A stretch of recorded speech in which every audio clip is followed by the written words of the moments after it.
Let's have a ball.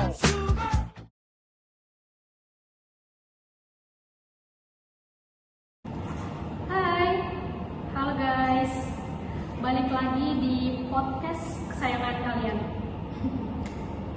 Jadi ini tempat ngobrol yang santai tapi tetap berbobot ya. Oke, kali ini kita itu membahas topik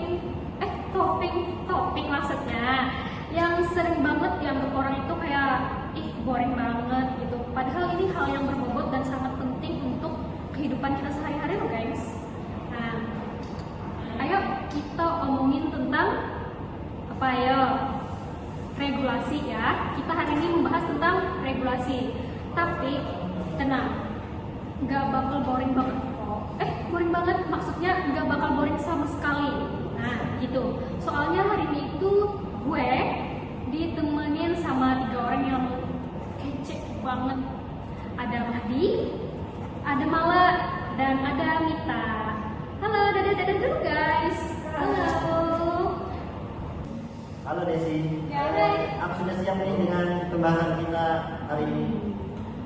Hai Desi, halo semua. Siap ngulik regulasi dari sisi akademisi loh, tapi tetap chill ya. Waduh, ini topiknya banget sih. Hai Des, hai semua.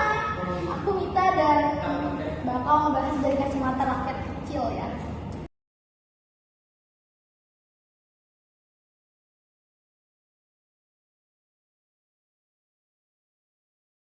Oke, kita mulai nih ya pembahasannya.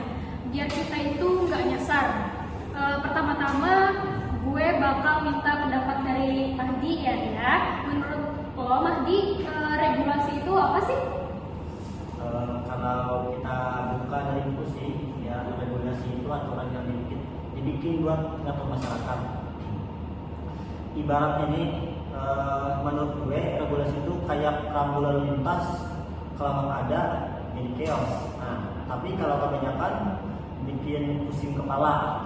Jadi gini, regulasi itu kayak aturan main dalam kehidupan. Ibaratnya nih, lo lagi main game. Nah, regulasi itu kayak terms and condition biar semua player atau pemain itu fair, dan ada yang curang dan ada yang semena-mena. Jadi harus teratur gitu.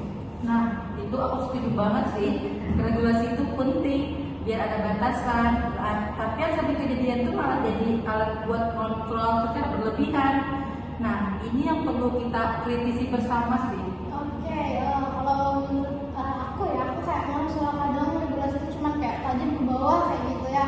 Kayak tumpuk atau misalnya nih aturan PPKM waktu itu. Nah, rakyat kecil yang jualan di pinggir jalan itu ditindak. Apa yang ada yang cari gede malah lolos. Hello. Oke, itu ya pendapat dari narasumber kita hari ini. Kita akan lanjut ke pembahasan yang selanjutnya nih, tentang regulasi itu bikin hidup kita lebih aman atau makin ribet sih ya sebenarnya. Jadi menurut kalian ya gengs, regulasi itu emang bikin kita lebih aman atau malah tambah ribet sih? Dua-duanya sih, nah tergantung eksekusinya.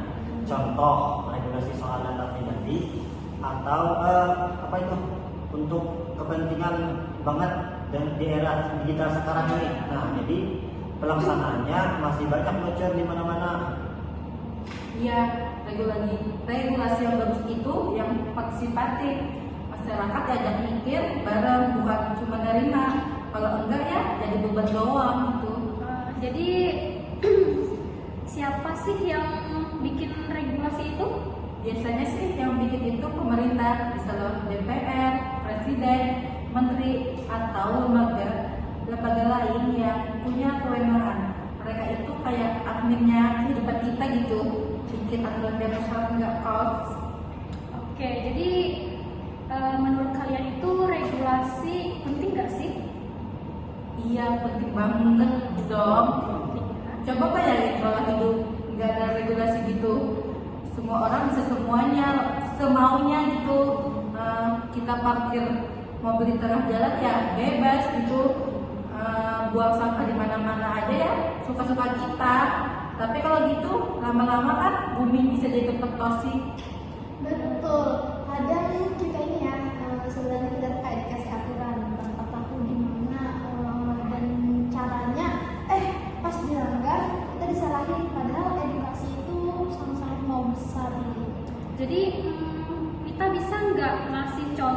regulasi di kehidupan kita sehari-hari? Ya contohnya simpel sih ya, karena itu kan terimplementasi dalam kehidupan kita. Contoh kayak aturan jam malam nih buat anak muda nih yang suka nongkrong di beberapa daerah ya, contohnya gitu kayak larangan jual rokok ke anak, yang berarti anak-anak di bawah umur ya, yang berarti belum legal gitu.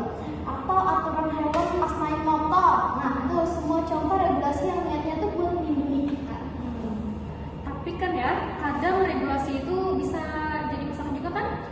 Ya, kadang regulasi itu ada yang terlalu ribet atau nggak relevan gitu sama zaman sekarang. Nah, misalnya nih, aturan yang jadul tapi masih dipakai, padahal realitanya udah beda gitu sorry ya. Nah, disinilah mengapa kita tuh pentingnya buat melek regulasi biar bisa ngasih masukan atau bahkan ikut mengubahnya jadi lebih baik. Oke, kita balik lagi ke Mahdi nih ya.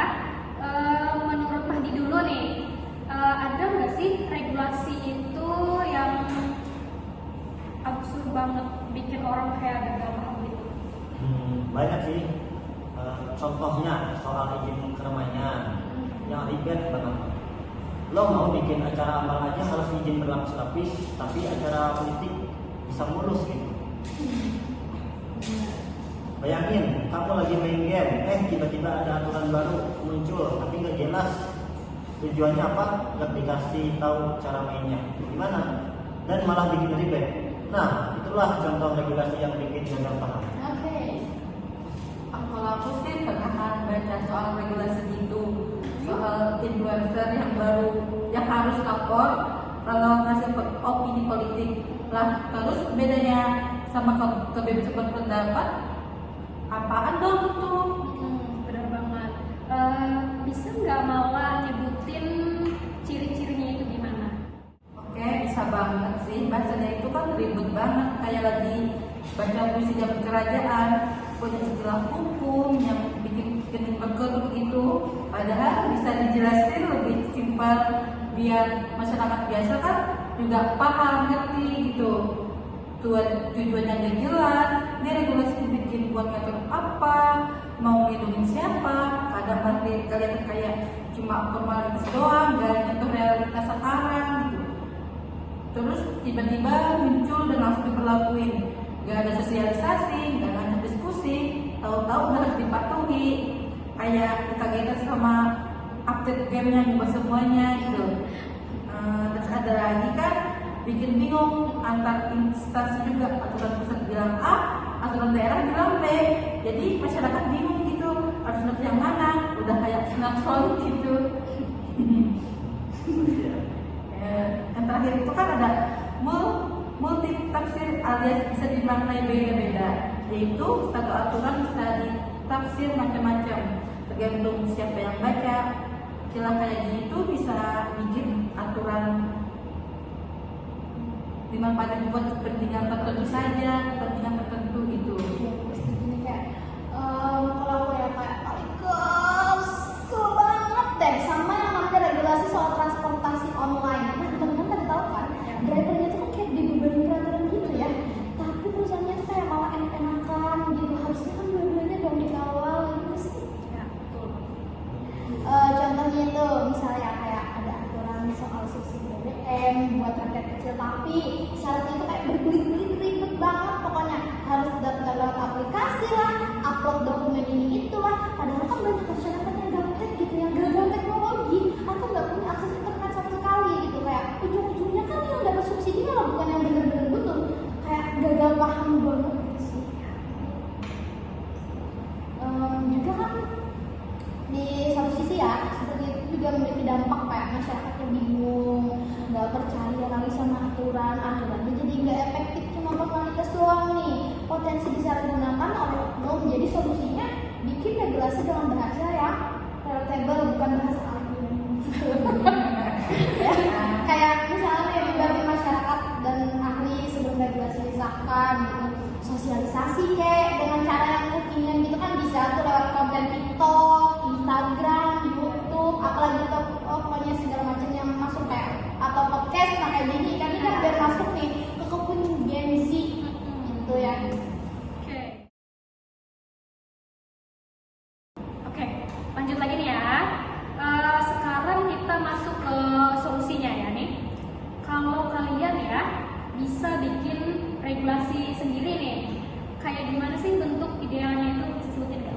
Ini dari gue sih ya. Nah, gue pengen ada regulasi yang fleksibel dan adaptif, misalnya. Nah, kebijakan yang bisa disesuaikan dengan daerah masing-masing. Gak seklek satu Indonesia sama rata. Nah, jadi regulasi itu ideal, ibarat aturan main yang bikin semua orang paham, nyaman, dan merasa dilindungi, bukan yang bikin kening berkerut, tapi bikin hidup lebih tertata. Jadinya kan gak kayak peraturan dadakan di grup WA, keluarga yang ngembang dan multitafsir bermacam-macam pemahaman yang bisa disalahpahami. Oke. Yes, dan prosesnya juga harus transparan dong. Gunakan teknologi, libatkan publik, open hearing, polling online itu biar semua bisa suarain pendapatnya. Oke.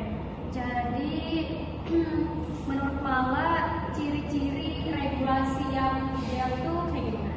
Oke, jadi ciri-ciri regulasi yang ideal itu ada 4 sih guys. Yang pertama itu jelas, biar bikin bingung, biar bahasa regulasinya gak ribet gitu, langsung the point, gampang dipahami sama semua kalangan dari pejabat sampai masyarakat biasa gitu. Yang kedua itu partisipatif, dibuat bareng-bareng, gak ujuk-ujuk dari atas doang. Masyarakat, ormas, akademisi sampai Gen Z juga diajak ngomong, jadi aturannya tuh real sama realita. Yang ketiga itu konseptual dan adaptif, menyesuaikan dengan zaman. Kalau sekarang eranya digital, ya aturannya juga nyambung ke situ, gak pakai mixer jadul yang misalin gitu. Nah, yang terakhir itu ialah anti multitafsir, udah kayak caption Instagram yang gak ambigu gitu. Nah, satu makna, satu arah, gak bisa dipelihara seenaknya gitu. Oke, nambahin ya. Transparan dan akuntabel, bisa dicek proses pembuatannya, bisa dikritisi, dan bisa ditanya kenapa sih harus gini gitu. Gak ada drama di balik layar gitu. Dan juga solutif bukan repotif, yang mana regulasi itu harus menyelesaikan masalah gitu, bukan nambah beban. Kalau ada aturan baru harus bawa solusi, bukan bikin masyarakat makin mumet gitu. Dan yang paling penting harus ada regulasi yang ngasih ruang buat kritik. Jangan baru kritik dikit langsung dibilang nyebar hoax atau anti pemerintah. Wah, nggak kerasa nih ya kita ngobrol tentang regulasi ini. Mulai tadi dari ada definisinya, terus manfaatnya, sampai regulasi yang dibelin banget gitu ya. Dan yang ideal versi masing-masing dari narasumber kita pada hari ini. Seru banget sih. Semoga obrolan kita bisa bikin orang mikir 2 kali. Jadi banyak manfaatnya di dalam obrolan kita ini. Sebelum sebelum men-statement atau menjustifikasi orang, kita juga harus bisa menyadari bahwa regulasi itu bukan hanya untuk orang-orang elit, bahwa kita bisa juga menangkap pemahaman terhadap implementasi itu tadi. Dan semoga pemerintah juga dengerin suara anak muda kayak kita nih, yang pengen Indonesia makin kecil tapi tetap tertib gitu. Iya dong. Kita ini kan anak muda, bukan cuma ngeluh doang, tapi juga punya solusi. Jangan disepelein kita.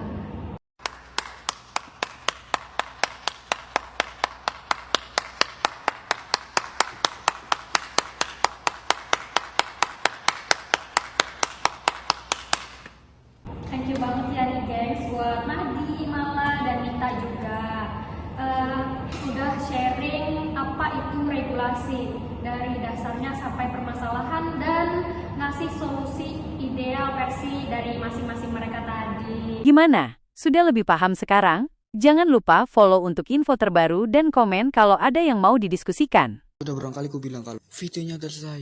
Lah udah selesai. Bye bye sepuh.